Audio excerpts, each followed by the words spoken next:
नमस्कार स्टूडेंट्स, हम एक बार फिर से आते हैं हमारे सेशन में जिसमें हम बात करेंगे सेंटेंस इम्प्रूवमेंट पर, जो अभी तक एसएससी के प्रीवियस ईयर क्वेश्चन पेपर्स में आ चुकी हैं और इन्हें हमने किरण पब्लिकेशन से लिया है। मैं आपको बता देना चाहता हूं कि हम किरण पब्लिकेशन का 2023वां एडिशन फॉलो कर रहे हैं, जिस पर लिखा हुआ है 16,500 प्लस, और ये इसका मीडियम ऑफ इंस्ट्रक्शन इंग्लिश में है। तो अगर आपके पास दूसरे एडिशन है तो अपने हिसाब से सीक्वेंस को मिला लें। पिछले सेशन में हम अभी तक 60 सेंटेंस इम्प्रूवमेंट पर बात कर चुके हैं। 61वें सेंटेंस इम्प्रूवमेंट से इस वीडियो की शुरुआत करेंगे। ये रहा आपके सामने इस वीडियो का पहला सेंटेंस इम्प्रूवमेंट। हमारी अप्रोच सिंटैक्टिकली एनालाइज करने की होती है। हम वर्ड टू वर्ड चलते हैं, देखते हुए जाएंगे कि कहाँ पर कौन सा एप्रोप्रिएट ऑप्शन यहाँ पर फिल किया जाना है, इम्प्रूवमेंट की आवश्यकता है या नहीं है। देखिए आपके सामने लिखा हुआ है फ्रेंड्स, जो कि एक नाउन है, कॉमन है, काउंटेबल है, तो प्लूरल भी हो गया। उससे पहले एक पजेसिव डिटर्मिनर लगा हुआ है। पजेसिव डिटर्मिनर पजेशन को डिटरमाइन करने के लिए लगाया जाता है नाउन की, और ये हो गया आपका एक नाउन फ्रेज जो कि सब्जेक्ट के फंक्शन में है। कुड यहाँ पर हेल्पिंग वर्ब, जिसको मोडाल कहा जा सकता है, मोडाली है कहा क्या जा सकता है, मोडाल लगा हुआ है जो कि हेल्पिंग वर्ब है। ठीक है, उसके बाद लगी हुई है मेन वर्ब, और नोट को हमने एडवर्ब के रूप में लगाया हुआ है। एडवर्ब ऑफ निगेशन इसको कहा जाता है। नेगेटिव मीनिंग को कन्वे करने के लिए एडवर्ब निगेशन को लगाया जाता है। नोट मेन वर्ब से पहले लगाया जाता है, लग गया। अभी देखिए जो मेन वर्ब है आपकी, इसके बारे में बता दूं, ये एक्शन नेचर की है, पहली बात तो ये, और एक्शन में भी ये ट्रांजिटिव है, और ट्रांजिटिव में भी ना ये डाई ट्रांजिटिव नेचर की होती है। डाई ट्रांजिटिव नेचर की वो वर्ब होती है जो अपने बाद दो ऑब्जेक्ट लेती हैं। दो ऑब्जेक्ट, पहले ऑब्जेक्ट को लेंगी वो पर्सन के रूप में, और दूसरे ऑब्जेक्ट को लेंगी वो थिंग के रूप में, जो इन्फॉर्मेशन बताई गई या कही गई इस सिचुएशन में। तो पहला ऑब्जेक्ट कहाँ रहा है इसका, मी, और दूसरा ऑब्जेक्ट क्या है, दूसरा ऑब्जेक्ट है ये पूरी क्लोज, ये पूरी information, why he did not come to college yesterday. ये पूरी की पूरी जो क्लोज लगाई गई है, ये टेल डाई ट्रांजिटिव वर्ब का ऑब्जेक्ट नंबर 2 है। ये इसको डायरेक्ट ऑब्जेक्ट भी कह देते हैं ग्रामरियन। इतनी बात तो हो गई। अब चूंकि ये ऑब्जेक्ट हो रही है उस ट्रांजिटिव वर्ब का, तो मैं आपको बता दूं ऑब्जेक्ट तो केवल नाउन या प्रोनाउन ही हो सकते हैं। प्रोनाउन का यहाँ पर स्कोप है नहीं, नाउन का स्कोप है, तो हम इसको मानकर चलेंगे, हम इसको कंसीडर करेंगे नाउन क्लोज। एक नाउन क्लोज यहाँ पर लगी हुई है। अब देखिए एक सिचुएशन यहाँ पर ये होती है कि ये जो लिखी हुई है, ये जो क्लोज लिखी गई है, इसका जब ये इनडायरेक्ट रही होगी, इनडायरेक्ट स्पीच रही होगी, टेल लगा हुआ है यहाँ पर, तो ये एक क्वेश्चन रहा होगा। लेकिन जब हमने इसको रिपोर्ट किया, जब हमने इसको बताया और इस क्लोज को हमने इस पूरे सेंटेंस में लिखा, इसको एक कंपाउंड कॉम्प्लेक्स सेंटेंस की तरह लिखा, तो फिर उसके बाद इस क्लोज की जो इंटेरोगेटिव स्ट्रक्चर थी वो हमने एलिमिनेट कर दी। अब इसका केवल मीनिंग और सेंस इंटेरोगेटिव है, वो भी इस वाई की वजह से। अब इसकी स्ट्रक्चर इंटेरोगेटिव नहीं है। भाई ये वाली जो मेन क्लोज थी ये तो इंटेरोगेटिव है ही नहीं। ये जो दूसरी क्लोज इंटेरोगेटिव थी पहले, ये भी हमने क्या कर दी, असर्टिव क्लोज। इसको असर्टिव में बनाई जाती है। सबऑर्डिनेट क्लोज बताई गई इंफॉर्मेशन होती है, वो कोई क्वेश्चन नहीं होती। क्वेश्चन तो वो तब थी जब वो पूछी गई थी, लेकिन अब तो उनको रिपोर्ट किया जा रहा है, एक रिपोर्टेड स्पीच है, अब वो उनको बताया जा रहा है, अब वो क्वेश्चन नहीं है। लेकिन हाँ, उनमें इंटेरोगेटिव का सेंस है, इंटेरोगेटिव का सेंस है वो इसकी वजह से। लेकिन चूंकि अब वो बताई गई इंफॉर्मेशन है, तो अब उनको इंटेरोगेटिव स्ट्रक्चर में न लिख के हमको लिखना है उनको असर्टिव स्ट्रक्चर में। तो असर्टिव स्ट्रक्चर यहाँ पर लिखी हुई है, वाई ने यहाँ पर कंजंक्शन का काम कर दिया, हालांकि एडवर्ब है, कंजंक्शन भी बन जाएगा। दोनों क्लोजेस को जोड़ने के लिए ही लगा हुआ है यहाँ पर प्रोनाउन, जो कि सब्जेक्ट के फंक्शन में है। डिड हेल्पिंग वर्ब हो गई, नोट एडवर्ब लग गया इस मेन वर्ब से पहले। ठीक है, तो यहाँ पर तो इंप्रूवमेंट की आवश्यकता है नहीं। टू प्रीपोजिशन, और इस प्रीपोजिशन का ऑब्जेक्ट कॉलेज ऐसे ही लगा हुआ है, और यस्टरडे हो गया एडवर्ब टाइम। तो इसको जाना चाहिए नो, इसको जाना चाहिए नो इम्प्रूवमेंट। यहाँ पर किसी भी इम्प्रूवमेंट की आवश्यकता नहीं है, बिल्कुल सही स्ट्रक्चर लिखी हुई है। बाकी ऑप्शन भी एक बार देख लेंगे। देखिए यहाँ पर भी इंटेरोगेटिव स्ट्रक्चर लिखी हुई है। इंटेरोगेटिव स्ट्रक्चर मतलब इन्वर्टेड फॉर्म, हेल्पिंग वर्ब पहले, फिर सब्जेक्ट, फिर मेन वर्ब।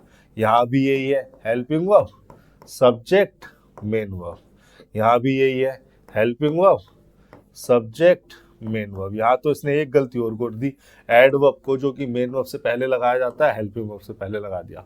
तो ये तीनों ऑप्शन तो वैसे ही खत्म हो गए, नो इम्प्रूवमेंट, किसी भी इम्प्रूवमेंट की आवश्यकता नहीं है, सही लिखा हुआ सेंटेंस हमें दिया गया है। 61वां हो गया आपके सामने, 62वां चलते हैं। The festival is likely to fall in December. ठीक है, इंटरप्रेट करेंगे। सबसे पहले सेंटेंस को इंटरप्रेट करना सीखिए, उसको सिंटैक्टिकली एनालाइज करना सीखिए, क्या सही है क्या गलत है, कहाँ इंप्रूवमेंट की आवश्यकता है या नहीं है, तो खुद ब खुद निकल के चीजें सामने आने लगेंगी।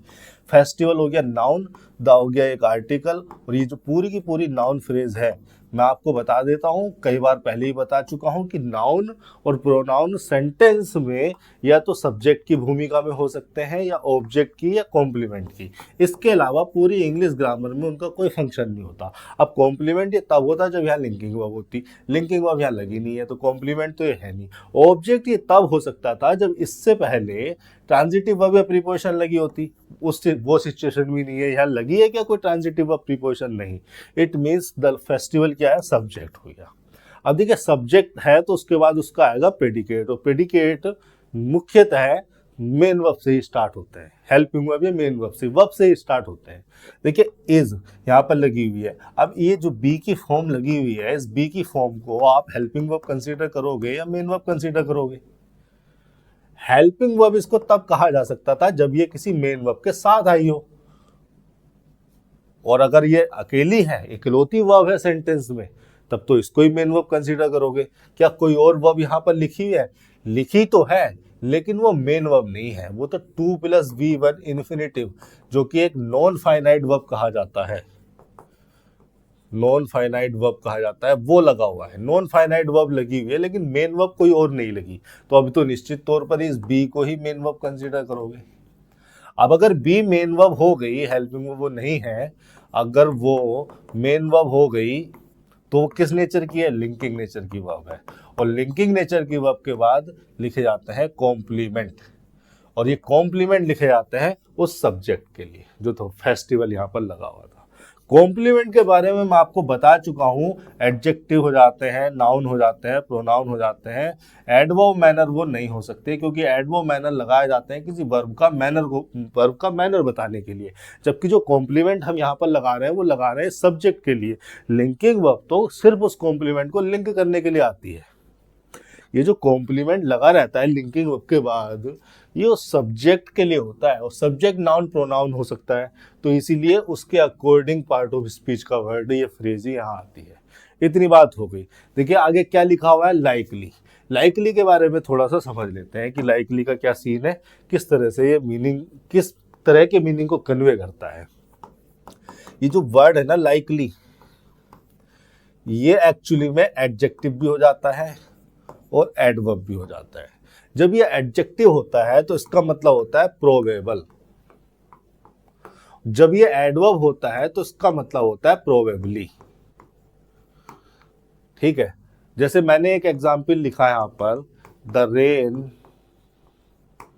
इज लाइकली टुडे, तो मैं यहां पर क्या लिख रहा हूं, द रेन सब्जेक्ट हो गया, इज मेरी लिंकिंग वर्ब लग गई, और लाइकली का मतलब, लाइकली को मैं क्या बनाकर लिख रहा हूँ, एडजेक्टिव बनाकर लिख रहा हूँ।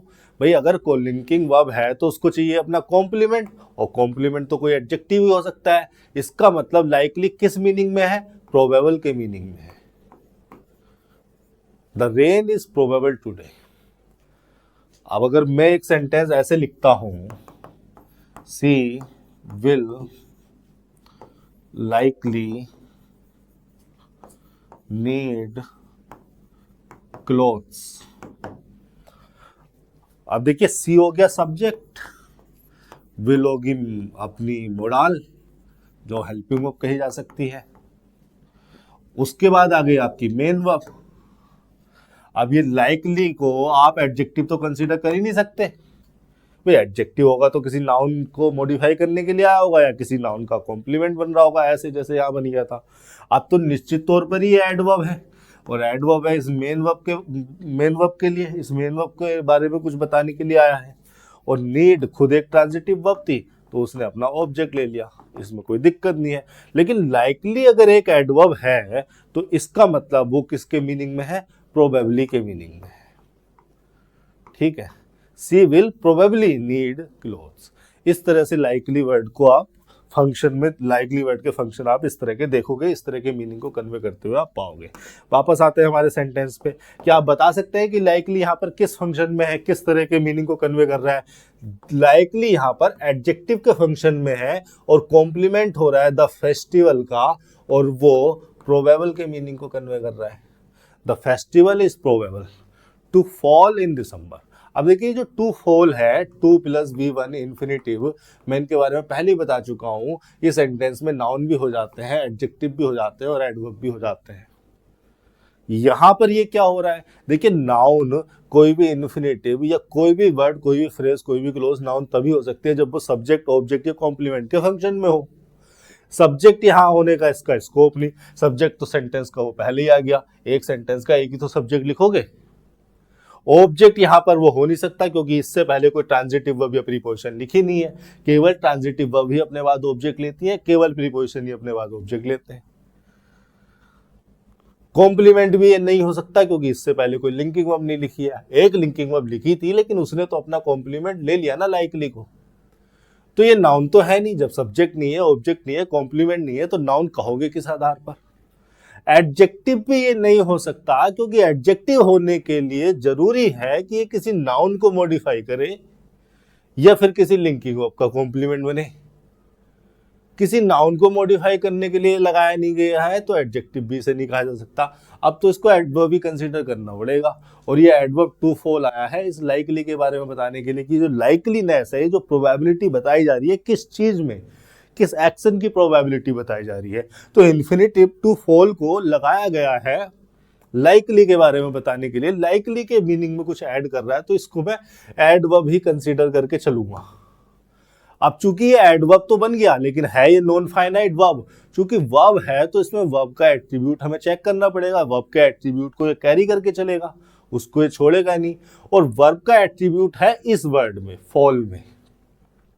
फॉल को अगर मैं देखने जाऊं तो फॉल खुद एक इंट्रांजिटिव नेचर की वर्ब है। इंट्रांजिटिव नेचर की वर्ब है फॉल, तो इसके बाद इसका ऑब्जेक्ट तो आएगा नहीं, आ भी नहीं रहा। क्या लिखा हुआ है? इन लिखा हुआ है, जो कि एक प्रीपोजिशन है, और प्रीपोजिशन अपना ऑब्जेक्ट ले लेगी। और प्रीपोजिशन लिखने की आवश्यकता इसलिए पड़ी क्योंकि हमें दिसंबर को, इस टाइम को इस सेंटेंस में जोड़ना था, ये इस फॉल से जोड़ना था। इतनी बात अगर आपको समझ में आ रही है तो ये जो प्रीपोजिशनल फ्रेज है इन दिसंबर, ये टाइम बताने का काम कर रही है, इसलिए इसको कहेंगे हम एडवर्ब टाइम। टाइम बता रही है किसका? वर्ब का, इसलिए एडवर्ब ऑफ टाइम। तो सेंटेंस में तो किसी इंप्रूवमेंट की आवश्यकता है नहीं। फिर भी बाकी के ऑप्शन देख लेते हैं। देखिए पहले ऑप्शन में क्या लिखा हुआ है? मोडाल, हेल्पिंग वर्ब लगा दी मोडाल के रूप में, कोई दिक्कत नहीं थी। लेकिन मोडाल के बाद आप हमेशा मेन वर्ब लगा के चलते हैं, वो मेन वर्ब अब्सेंट है। टू फॉल तो वो मेन वर्ब बन नहीं सकती है, तो इन्फिनेटिव है। लाइकली एक एडवर्ब है, तो ये ऑप्शन तो इसीलिए गलत हो गया।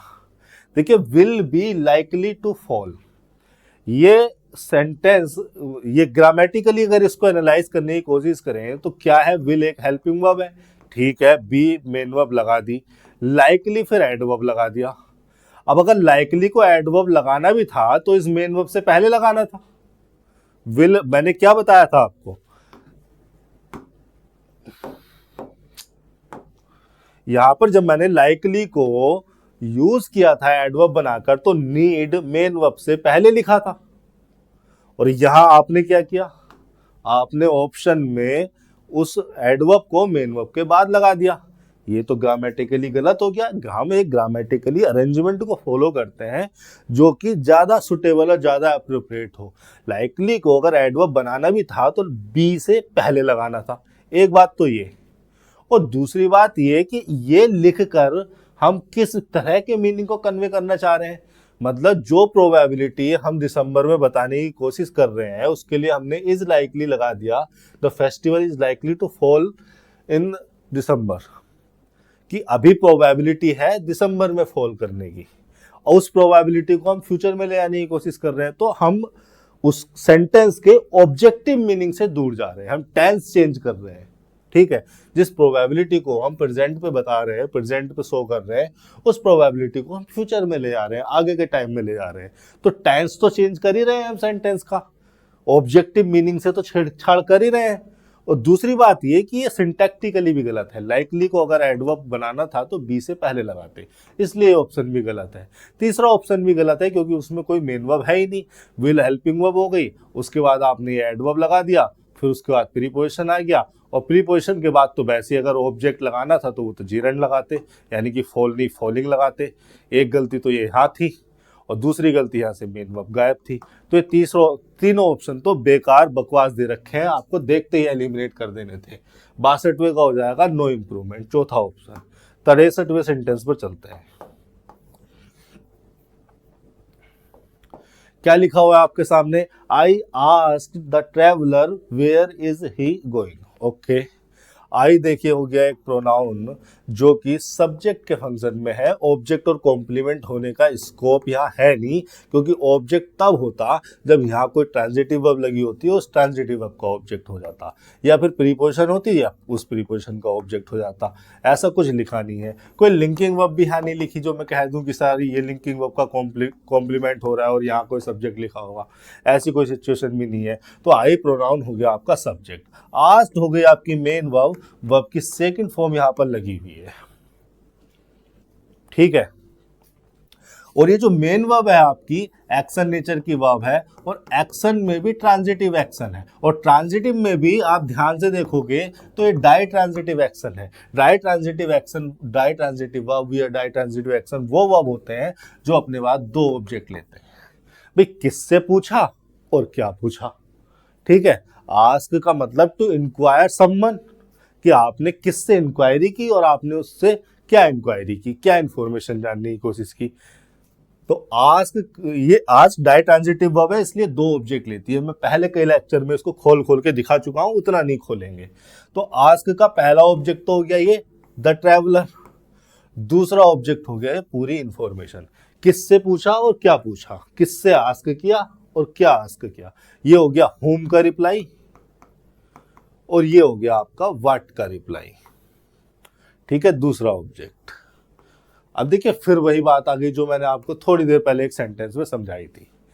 एक चीज आप ये नोटिस कीजिए कि ये बात क्वेश्चन रही होगी तब जब ये इन्वर्टेड कोमास में लिखी होगी, लेकिन अब ये क्वेश्चन नहीं है। ये क्वेश्चन तब थी जब आई ने आस्क किया था, लेकिन जब रिपोर्टर इसको बता रहा है अपने शब्दों में तब ये क्वेश्चन नहीं है, तब तो ये एक इंफॉर्मेशन हो गई जो दी जा रही है।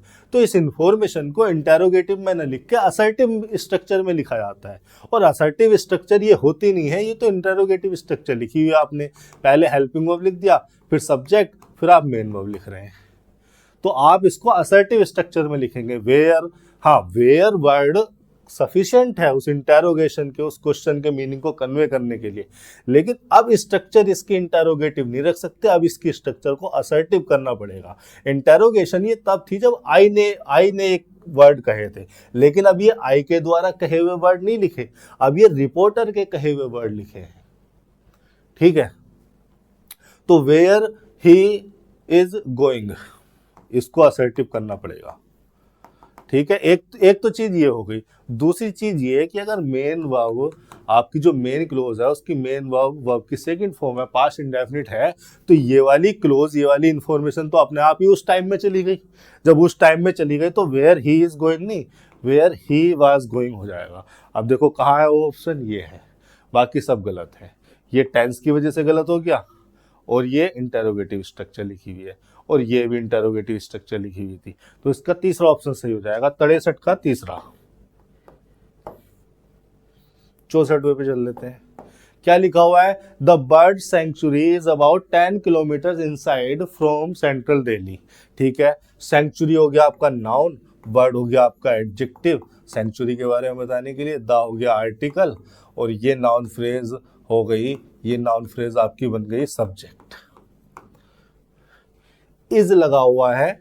अब देखिए इज यहाँ पर हेल्पिंग वर्ब तो है नहीं, हेल्पिंग वर्ब होती तो कोई ना कोई मेन वर्ब आती साथ में, मेन वर्ब तो आगे कहीं लिखी भी नहीं है। अबाउट तो अप्रोक्सीमेशन बताने के लिए है, ठीक है, अप्रोक्सीमेशन बताने के लिए लग जाता है ये। 10 किलोमीटर का अबाउट यहाँ पर एक डिटर्मिनर की तरह लग रहा है, 10 किलोमीटर से पहले अप्रोक्सीमेशन को बताने के लिए, ओके, तो जब मेन वर्ब नहीं है तो अब तो ये जो इज है ये मेन वर्ब हो गई, और मेन वर्ब है तो लिंकिंग नेचर की वर्ब है। लिंकिंग नेचर की वर्ब है तो आगे जो भी लिखा हुआ है वो क्या है, इसका कॉम्प्लीमेंट है। इतनी बात तो पक्की है। ये जो अबाउट है ना, ये लगा हुआ है 10 किलोमीटर के इसके अप्रोक्सीमेशन को बताने के लिए, इतनी बात। अब देखिए इनसाइड लगा हुआ है फ्रॉम सेंट्रल दिल्ली। इतनी बात को अगर आप समझेंगे तो ये जो इनसाइड है ना, ये खुद एक प्रीपोजिशन है, और फ्रॉम भी एक प्रीपोजिशन लगा रखी है, और इस प्रीपोजिशन का ऑब्जेक्ट हो रहा है सेंट्रल दिल्ली, और इस फ्रॉम में तो कोई चेंज लाना ही नहीं है, केवल इतने में देखना है कि इंप्रूवमेंट की आवश्यकता है नहीं है। पहली बात तो ये लिखा हुआ ही गलत है। क्यों लिखा हुआ गलत है? कंसीडर कर लो कि ये आपकी दिल्ली है, ये है आपकी दिल्ली, और यहां कहीं है आपकी सेंट्रल दिल्ली, ये सेंट्रल दिल्ली हो गई। तो अगर आप इनसाइड सेंट्रल दिल्ली लिख रहे हैं, इनसाइड सेंट्रल दिल्ली लिखने की कोशिश कर रहे हैं, तो आप इनसाइड सेंट्रल दिल्ली का मतलब ये जो सेंचुरी है ये सेंट्रल दिल्ली में यहाँ कहीं है, हो सकता है यहाँ हो सकता है यहाँ हो, लेकिन है इसके इनसाइड ही। एक चीज तो ये, दूसरी चीज लिख रहे हैं आप फ्रॉम, दूसरा प्रीपोजिशन लगाया आपने फ्रॉम, और फ्रॉम तब लगाया जाता है जब कोई चीज किसी से दूर हो, डिस्टेंट हो। फ्रॉम सेंट्रल दिल्ली का मतलब है सेंट्रल दिल्ली अगर यहां स्थित है तो इससे दूर की बात की जा रही है, इससे अवे की बात की जा रही है, ये सोर्स पॉइंट होगा और इससे दूर की बात की जा रही है। तो इनसाइड और फ्रॉम दोनों कॉन्ट्राडिक्टरी मीनिंग में यूज नहीं हो गए। तो इनसाइड लिख के आप ये कह रहे हो कि सेंचुरी सेंट्रल दिल्ली में है, फ्रॉम लिख के आप ये कह रहे हो कि सेंट्रल दिल्ली से अवे है, दूर है, डिस्टेंट है। तो फ्रॉम प्रीपोजिशन को हम कहाँ लगाते हैं? फ्रॉम प्रीपोजिशन को हम लगाते हैं सोर्स पॉइंट के लिए, या कोई किसी चीज से अलग हो, दूर हो। तो अगर सेंट्रल दिल्ली यहां है, फ्रॉम अगर आप लगा रहे हो तो इससे दूर की बात कहीं पे कर रहे हो कि 10 किलोमीटर इधर को है, और इनसाइड लगा के आपने अंदर बता दी। इस वजह से ये जो कॉन्ट्राडिक्शन जनरेट हो गया यहाँ पर मीनिंग्स में, उसकी वजह से हमें इस फ्रेज को हटाना पड़ेगा, दूसरे ऑप्शन चेक करने पड़ेंगे। क्या लिखा है? Was about 10 kilometre over. देखिए वाज से तो कोई दिक्कत नहीं है, इसका वाज कर दिया कोई दिक्कत नहीं है। अबाउट अप्रोक्सीमेशन के लिए लगा है 10 किलोमीटर, कोई दिक्कत नहीं है। ओवर यहाँ पर गलत लगा है। देखिए जो ओवर है और ये जो अंडर है, ये लगाए जाते हैं वर्टिकल पोजीशन बताने के लिए। अगर आप ओवर लगा रहे हो तो यहाँ पर देखिए, यहाँ ओवर लगा हुआ है, और यहाँ पर फ्रॉम, ये फ्रॉम तो हटना ही नहीं है, ये फ्रॉम तो ऐसे ही रहना है। अगर आपने वाज अबाउट 10 किलोमीटर ओवर लगा दिया, तो ओवर लगाकर आप क्या बता रहे हो? ओवर लगाकर आप बताते हैं वर्टिकल पोजीशन को, कि सेंट्रल दिल्ली अगर यहाँ है तो जो सेंचुरी है आपकी वो 10 किलोमीटर ओवर है, ये सेंचुरी हो गई, और ये नीचे हो गया सेंट्रल दिल्ली। क्या ऐसे मीनिंग को रिफर किया जा रहा है? क्या ये संभव है? क्या ये मीनिंगफुल है कि ये सेंट्रल दिल्ली आपकी जमीन पर और इससे 10 किलोमीटर के आसमान में है? कहाँ है? ऐसी तो कोई सेंचुरी है नहीं, वो वर्ड सेंचुरी की बात की जा रही है। तो ये भी पॉसिबल नहीं है, मीनिंगफुल नहीं है। यहां देख लेते हैं, ये इज अबाउट 10 किलोमीटर टॉप, ये भी अपसर्ड मीनिंग है। टॉप का मतलब भी वही है भाई, ये है अगर आपकी सेंट्रल दिल्ली है तो टॉप का मतलब ये हो गया, तो ये भी मीनिंगफुल नहीं है एक्चुअली में। अब हमें इस ऑप्शन को चेक करना चाहिए, is about 10 kilometre away. Away यहाँ पर ये जो अवे वर्ड लगा हुआ है, इसके बारे में मैं आपको बता देता हूँ। आपने पहले पढ़ा भी होगा, ना पढ़ा हो तो आप जान लेते हैं, समझ लेते हैं। ये जो अवे वर्ड है ना, ये एक एडवर्ब है, और इसका मतलब है समवेयर एल्स, समवेयर एल्स, या एट, इन, टू, एट, और इन अ डिस्टेंट या डिफरेंट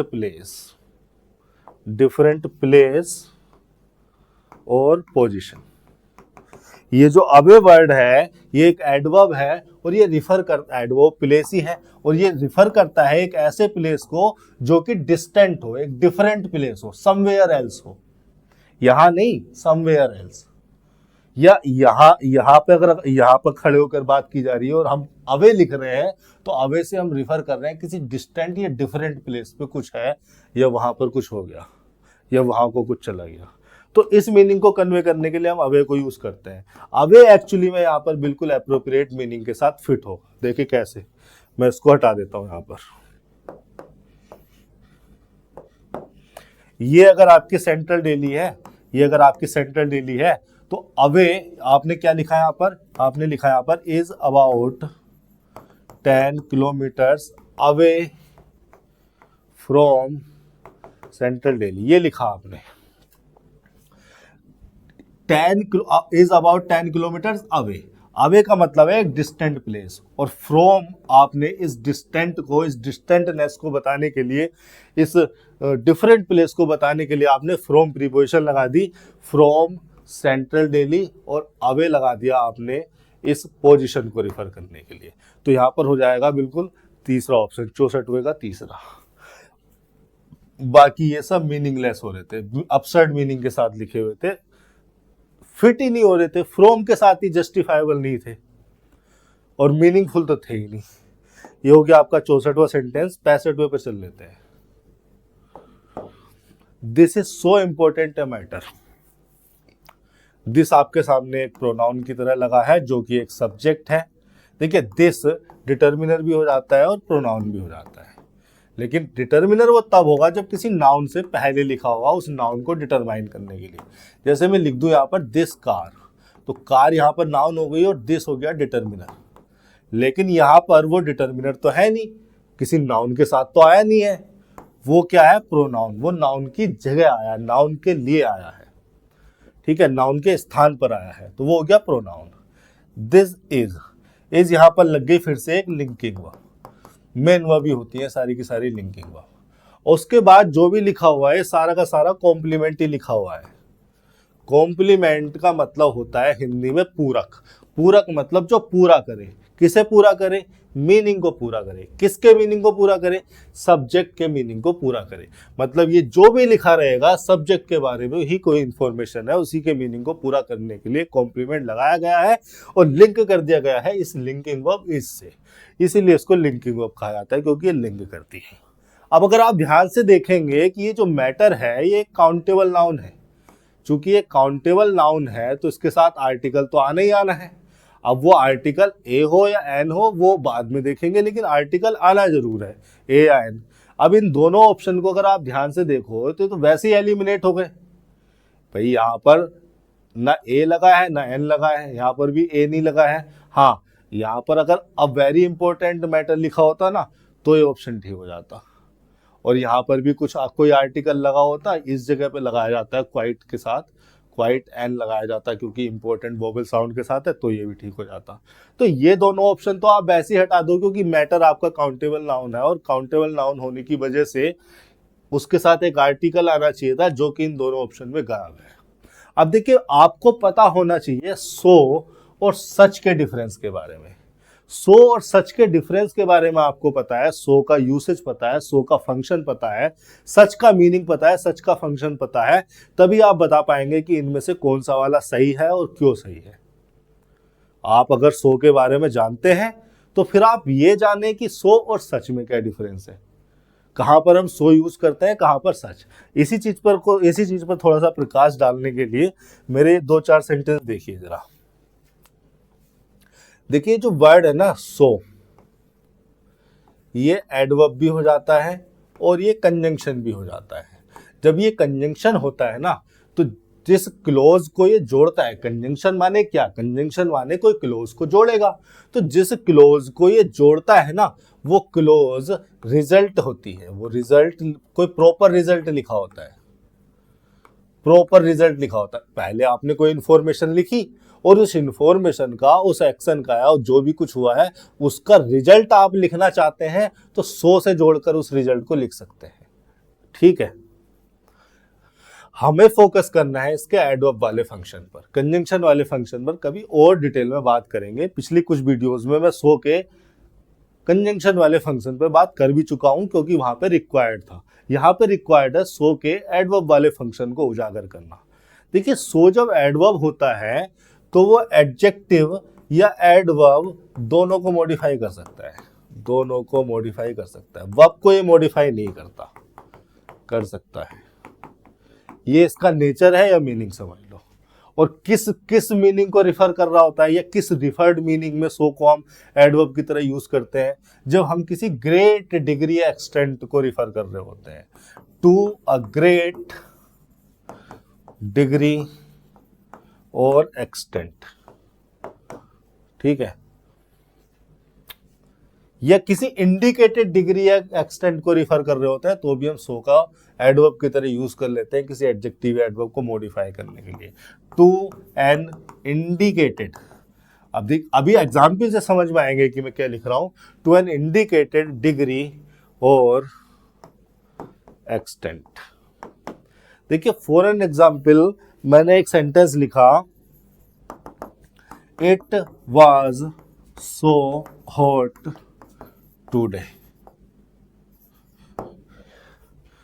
इट हो गया यहां पर आपका प्रोनाउन जो कि सब्जेक्ट है, वाज हो गई लिंकिंग वर्ब, उस लिंकिंग वर्ब के बाद लिखा हुआ है एडजेक्टिव कॉम्प्लीमेंट बनकर इट का, और सो को लगा दिया गया एडवर्ब इस हॉट की डिग्री बताने के लिए कि कितने हॉट की बात हो रही है, कितनी हॉटनेस की बात हो रही है।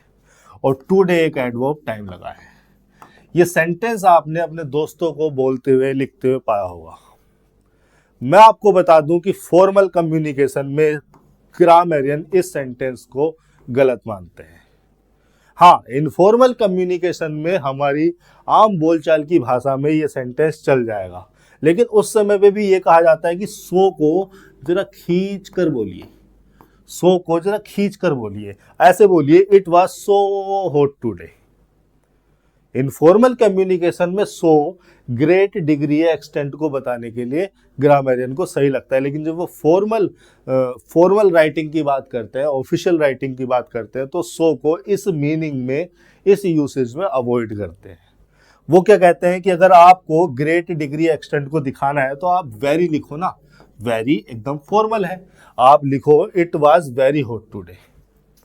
ये सेंटेंस उनको ज्यादा फॉर्मल लगता है, it was very hot today. तो आपसी बोलचाल में ठीक है, लेकिन अगर कहीं किसी को कुछ लिख कर देना हो तो आप सो को इस तरह से यूज करने में अवॉइड करें।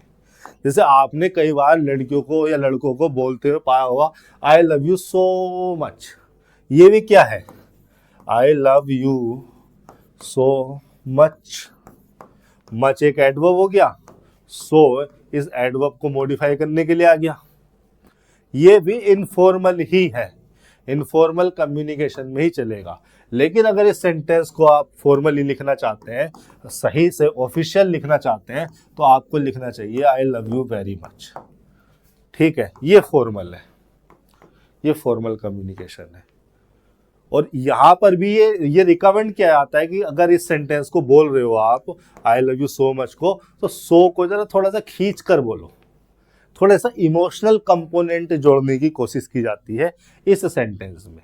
इस तरह से सो को यूज करते वक्त, ग्रेट डिग्री या ग्रेट एक्सटेंट को बताते वक्त सो को एडवर्ब के रूप में जब प्रयोग करते हैं, एक इमोशनल कंपोनेंट को जोड़ने की कोशिश की जाती है।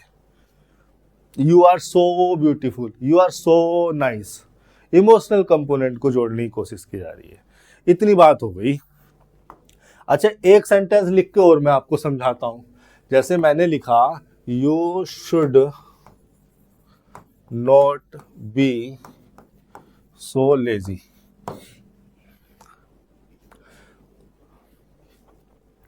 आप ध्यान से देखेंगे तो ये है प्रोनाउन जो कि आपका सब्जेक्ट के फंक्शन में है। शुड हो गया आपका मोडाल जो कि एक हेल्पिंग वर्ब कहा जा सकता है।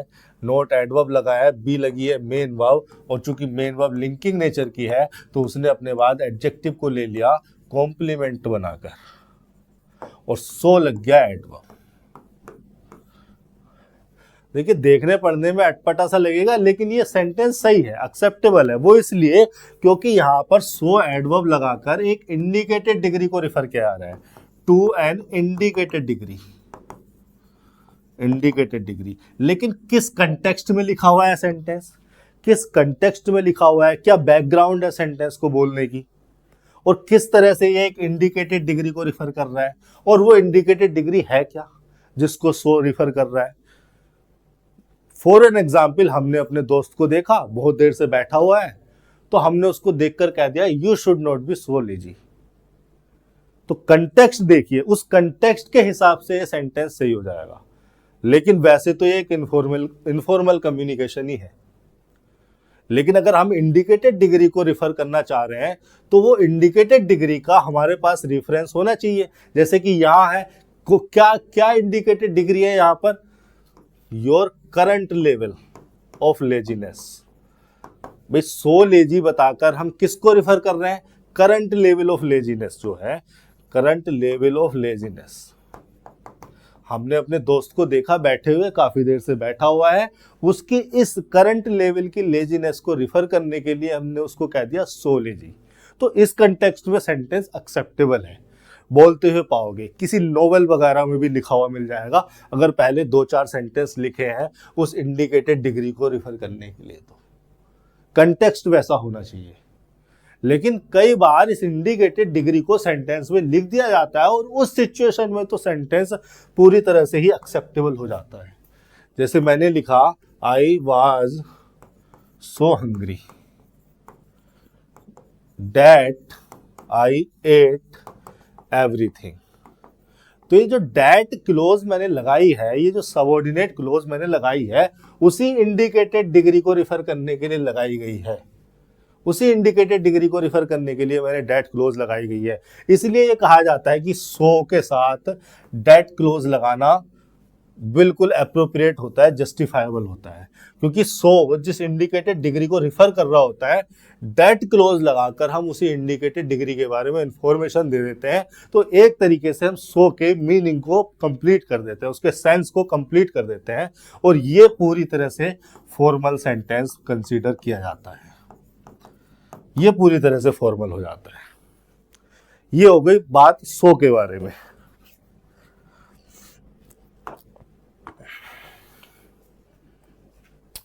इसके अलावा और भी यूज है सो का।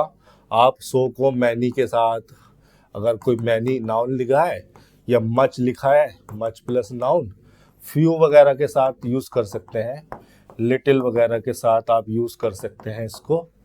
ठीक है, जैसे आप लिख सकते हैं एग्जाम्पल के तौर पर, there are so many trees. Trees noun हो गया, मैनी हो गया डिटर्मिनर, तो आप यहाँ पर क्या लगाएंगे, सो लगा देंगे एडवर्ब डिटर्मिनर के लिए। सच यहाँ पर गलत हो जाता है। हालांकि सच के बारे में मैंने अभी बताया नहीं है आपको, लेकिन फिर भी आप यहाँ को लिख लें साइड में को, सच यहाँ लिख लें, सच यहाँ पर नहीं लगेगा। अभी सच के बारे में इंफॉर्मेशन दूंगा आपको। देखिए मैंने एक सेंटेंस लिखा, चलो पहले सच पर ही बात कर लेते हैं। ये जो आपने अभी समझा है, सो का एक बेसिक सा यूज समझा है जो कि इनफॉर्मल कम्युनिकेशन में चल जाता है। फॉर्मली ग्रामरियन इसको गलत मानते हैं, लेकिन हम उसी के साथ अगर डेट क्लोज लिख दे उस डिग्री को बताने के लिए तो वो सही भी हो जाता है। और इस सिचुएशन में हम सो एडवर्ब को यूज करते हैं, सच को यूज नहीं करते। चलिए सच पर बात कर लेते हैं। ये जो सच है ना, ये या तो इसको आप डिटर्मिनर कहते हो। अब डिटर्मिनर है तो निश्चित तौर पर ही नाउन से पहले आएगा, नाउन से पहले आएगा तभी वो डिटर्मिनर है। या फिर आप इसको कहते हो प्री डिटर्मिनर। देखिए प्री डिटर्मिनर और डिटर्मिनर में थोड़ा सा डिफरेंस होता है। डिटर्मिनर किसी नाउन से पहले लगाए जाते हैं उस नाउन को डिटरमाइन करने के लिए। ये लगा है आपका नाउन और ये लगा है आपका डिटर्मिनर। ठीक है, अब ये डिटर्मिनर किसी भी टाइप का हो सकता है, इंडेफिनिट, पजेसिव, किसी भी टाइप का हो सकता है। प्री डिटर्मिनर जो होते हैं वो पूरी नाउन फ्रेज से पहले लगाए जाते हैं, पूरी नाउन फ्रेज से पहले। यानी कि यहां पर आप लिखोगे नाउन फ्रेज और यहां पर लगाओगे आप डिटर्मिनर। अब देखिए क्या डिफरेंस है डिटर्मिनर और प्री डिटर्मिनर में। अगर आपको कोई आर्टिकल लगाना है ए या एन तो आप क्या लगा दोगे, यहां लगा दोगे। लेकिन प्री डिटर्मिनर में अगर कोई आर्टिकल आपको लगाना है तो चूंकि वो प्री डिटर्मिनर है, वो पूरी की पूरी नाउन फ्रेज को डिटरमाइन करने के लिए आया है, तो आर्टिकल यहां लगाया जाता है। एग्जाम्पल के तौर पर देखिए, पूरा आपको समझाता हूं। जैसे मैंने लिखा सी इज सो काइंड, और लिख दिया मैंने सो, लेकिन अगर आप किसी के सामने बोलोगे तो ऐसे बोलना सी इज सो काइंड, ये ज्यादा सही है। ठीक है, और यहाँ पे लिख देता हूँ, बहुत अच्छा स्ट्रक्चर नहीं है, इनफॉर्मल कम्युनिकेशन में लिखा हुआ मिल जाए तो मैं लिखवा देता हूँ स्टूडेंट को। ज्यादातर ग्रामेरियन तो इसको पढ़ाते ही नहीं है। काइंड क्या है? एडजेक्टिव है, सो हो गया एडवर्ब, इसको मॉडिफाई करने के लिए आ गया। अब मैंने यहाँ पर लिखा she is so kind person. Person क्या हो गया? नाउन। काइंड क्या हो गया? एडजेक्टिव। सो क्या हो गया? एडवर्ब। लगा सकते हैं? नहीं लगा सकते, यही फर्क है। हम सो एडवर्ब को एडजेक्टिव को मॉडिफाई करने के लिए लगा सकते हैं, लेकिन अगर कोई नाउन फ्रेज लगी है तब हम सो एडवर्ब को किसी एडजेक्टिव को मॉडिफाई करने के लिए नहीं लगा सकते, बिल्कुल गलत हो जाएगा। अब इसी सिचुएशन में हमें एक प्री डिटर्मिनर को यूज करना पड़ता है, और वही काम करता है सच। सी इज सच काइंड पर्सन। लेकिन आप इतनी बात और जरा ध्यान दीजिए कि आपने एक गलती और की थी यहाँ पर। ये जो पर्सन है काउंटेबल है, काउंटेबल है तो यहाँ पर एक आर्टिकल लिखा जाना था, she is a so kind person. हालांकि सेंटेंस गलत था, सेंटेंस गलत था क्योंकि सो एडवर्ब को हम इस तरह के फंक्शन में यूज नहीं करते हैं, ये उसका यूसेज नहीं है। लेकिन आर्टिकल होना चाहिए था, इतनी बात तो है। वो आर्टिकल यहां भी होना चाहिए, तो आर्टिकल में यहां लिखूं पूरे के पूरे नाउन फ्रेज से पहले, या यहां लिखूं? यहां लिखा जाएगा। इसीलिए सच को क्या कहा जाता है? प्री डिटर्मिनर कहा जाता है। प्री डिटर्मिनर का मतलब पूरी की पूरी नाउन फ्रेज से पहले लिखा गया है, पूरी की पूरी नाउन फ्रेज को डिटरमाइन करेगा। ये केवल पर्सन को डिटरमाइन नहीं कर रहा, पूरी नाउन फ्रेज को डिटरमाइन कर रहा है। She is such a kind person. Person हो गया नाउन और काइंड हो गया एडजेक्टिव, और ये हो गया आर्टिकल। अभी जो डिटरमाइन कर रहा है पूरी की पूरी नाउन फ्रेज को डिटरमाइन कर रहा है, ना कि केवल और केवल नाउन को, नाउन पर्सन को। ठीक है, तो ये वाला यूसेज एकदम सही है, she is such a kind person. लेकिन आपके सामने ऐसे भी लिखा सकता था, I have never seen such a kindness. Kindness एक नाउन है जो कि अनकाउंटेबल है, एक क्वालिटी का नाउन है, तो ए तो यहां लगा ही नहीं सकते, लगाने की जरूरत भी नहीं भाई, ये नाउन हो गया, सच हो गया डिटर्मिनर। ठीक है, तो सच को आप नाउन से पहले भी लगा सकते हैं, और सच को आप नाउन फ्रेज से पहले भी लगा सकते हैं, और इसीलिए उसको कहा जाता है डिटर्मिनर या फिर प्री डिटर्मिनर। सो को आप नहीं लगा सकते, सो को आप नाउन फ्रेज से पहले नहीं लगा सकते, सो को आप केवल एडजेक्टिव या एडवर्ब से पहले लगाते हैं। ठीक है, वापस आते हैं जरा अपने सेंटेंस पर। क्या लिखा हुआ है भाई? सो लगा हुआ है एडवर्ब के रूप में, इंपॉर्टेंट एडजेक्टिव है, सही लग गया। लेकिन यहां हमने क्या देखा? यहाँ तो एक नाउन फ्रेज लिखी हुई है, और अगर नाउन फ्रेज लिखी हुई है तो सो तो गलत हो गया। तो अब तो इम्प्रूवमेंट की तो आवश्यकता है यहाँ पर। ये तो वैसे ऑप्शन गलत हो गए थे। सही ऑप्शन क्या लिखा हुआ है? Such an important matter. इसको मैं हटा दूं, मैं रेस करके दोबारा लिखता हूं। ये लिखा जाएगा such an important matter. Matter हो गया नाउन, इंपॉर्टेंट हो गया इसके लिए एडजेक्टिव, और ये आर्टिकल आ गया मैटर के लिए आर्टिकल। अब इस पूरी की पूरी नाउन फ्रेज को डिटरमाइन करने के लिए हमने लगाया है एक प्री डिटर्मिनर। ठीक है, मीनिंग इसका भी वही होता है, किसी कैटेगरी को या किसी डिग्री को, जो सो का मीनिंग होता है टू ए ग्रेट डिग्री और एक्सटेंट, या टू दिस और दैट कैटेगरी को रिफर करने के लिए सच को लगाया जाता है। This is such an important matter, ये एकदम सही ऑप्शन हो जाएगा पहला। ये हो गया आपके 65 सेंटेंसेस। इसके बाद जो है हम आगे के सेंटेंसेस करेंगे। अगर आपको किसी भी सेंटेंस से, किसी भी क्वेश्चन से कोई डाउट है तो आप बेझिझक मुझसे पूछ सकते हैं। मैं हमेशा तैयार हूँ आपको बताने के लिए। आज के लिए इतना ही, धन्यवाद।